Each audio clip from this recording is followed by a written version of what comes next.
and let's jump into the first story. You know, Oh, yes. we talk about Joe Rogan too much. We certainly do, and I've acknowledged that before. And I guess the issue is, you know, we are sitting down and we're looking at all the news today. We got the story: Spotify to take down Neil Young's music after his Joe Rogan ultimatum. And I'm sitting here, and and I look over at our good friend Tom, and I'm like, what's more important, Stephen Breyer, a Supreme Court justice, retiring, or Neil Young losing his battle with Spotify to get Joe Rogan banned?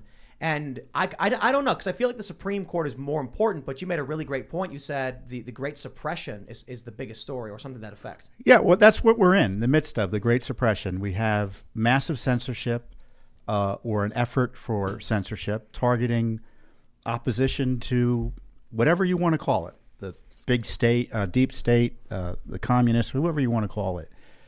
And the communists are willing to use multimillionaires like Neil Young to suppress other successful people like But he lost. Yeah, he lost. And, but Rogan isn't the only one being targeted. It's his listeners being targeted. Yeah. So when you take away a leading voice that people look up to and communicate and use as a basis for further communications, that's suppression of all of Rogan's audience. So whenever we're suppressed, all of our followers are suppressed and harmed as well. Mm-hmm. It's the Great Suppression. And it's not private, it's government, it's private, and it's corporate.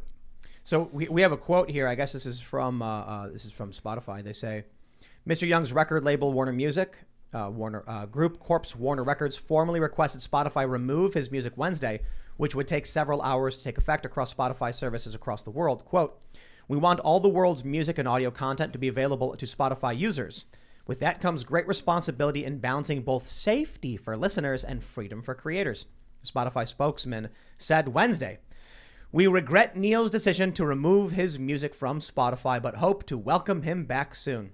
Now, the way the left is portraying this is Neil Young stood on his principles and said, I do not want to share a platform with that man, and so they took his music down. Mm-hmm. I see it as a big loss, because what he was trying to do was he was like, I'm Neil Young. Yep. You better ban Joe Rogan or I'm out. And they were like, dude, Joe Rogan gets hundreds of millions of downloads per month, and you get 6. Yeah. You don't have any new music that's like breaking the charts, dude. You're not Nicki Minaj. Well, that's the thing. It's that really embarrassing, outdated rock star ego. Like, this isn't a convention center where you can request you only have green M&Ms in the bowl or you throw a fit. Like, Joe Rogan gets way more views and downloads than him. And I don't know why Neil Young thought himself in a position to determine what we should be able to listen to. But I think it's kind of hilarious that Spotify gave him the old, okay, boomer, get off our platform. We don't care. We don't need you. Is he a boomer, though? He's 76. Oh, my gosh. He's older than one. Well, I apologize. I apologize for misgenerationing Neil Young, but I'm telling you, I'm glad his music's off the platform because I think it's great. But is that boomer or is that silent? It's like 1944. He's boomer. 44? He's a boomer? Yeah. Like okay, so I was right, Tim. Boomers was like 44, right? 1944 is when they began, and it was silent up until then. I'm Generation X. Yeah, I'm the tail of Generation X. And Boomer is ahead of that. Well, point is, I think it's a fantastic victory. The fact that this old school celebrity who thinks he's a lot cooler and more relevant than he is tried to throw his weight around and got taken down is kind of incredible. But he's the oldest you can be to be a boomer. Wow. I just Googled it. It says 76, 68 to 76. And then technically it says you could also be 58 to 67. There's like 2 boomer generations, I guess. Okay, so he's the world's oldest boomer. No, that's silent generation. The world's oldest boomer just got booted off of Spotify. Yeah, just got booted off Spotify. I'm about it, Ian. Good. I think of Neil Young. He's always struck me as an angry dude. When I was a kid, I used to look at his face and be like, why is he so silent mad? generation? I was right. Seamus was wrong. Well, you were the silent generation when the mic wasn't working earlier. He sure really. Oh, big talk, Seamus. But this is a big story. It's what I got out of this, and I mentioned this the other day, is Neil Young, this protest guy. I thought he was supposed to be protesting free speech, right? Exactly. Well, he's anti-war is his big thing. I don't think he's a free speech guy. No, the anti-war movement was the free speech movement. He was part of that, yeah. And now they're like, oh, speech is bad. And how many war hawks has Neil Young tried to protest being on the same platform as?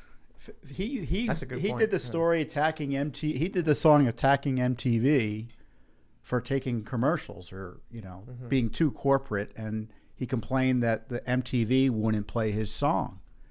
So the irony of him trying to suppress another artist or another person who has a God-given right to share his views. And this is a battle. It's embarrassing, I think, for the left here, but they're never embarrassed. They don't stop because normal people would be embarrassed.